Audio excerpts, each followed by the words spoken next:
अस्सलामु अलैकुम। New fast updates news के साथ मैं हूं मोमिना साजिद। पेश है आज की अहम खबर। अब रुख करते हैं तहसील लियाकतपुर से हमारे नुमाइंदे अय्याज इकबाल मुगल की खसूसी रिपोर्ट पर। आओ मिलकर भूख मिटाएं, गरीब यतीम और मिस्कीन लोगों का सहारा बनो। गंज बख्श वेलफेयर फाउंडेशन के साथ अपने अतियात सही लोगों तक पहुंचाने का वाहिद जरिया पाकिस्तान का सबसे बड़ा रजिस्टर्ड इदारा गंज बख्श वेलफेयर फाउंडेशन, जिन्होंने फैज़ आलम स्कूल सिस्टम के नाम से गरीब, मिस्कीन और यतीम बच्चों की तालीम का बेड़ा उठाया।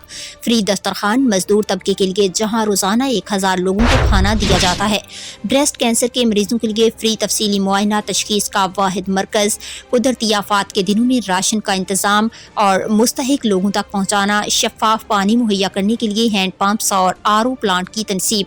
यतीम और मस्कीन बच्चियों की शादियों का इंतजाम। इन सब प्रोजेक्ट्स के लिए आप मुखय्यर हजरात से गुजारिश है कि अपने एहतियात सही जगह पर और सही लोगों तक पहुँचाएँ। गंज बख्श वेलफेयर फाउंडेशन वाहिद इदारा है जो मुस्तहिक लोगों तक सही मायनों में आपके फंड पहुंचाता है।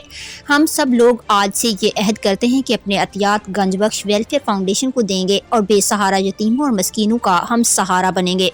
Report Ayyaz Iqbal Mughal, bureau chief Liaquatpur से।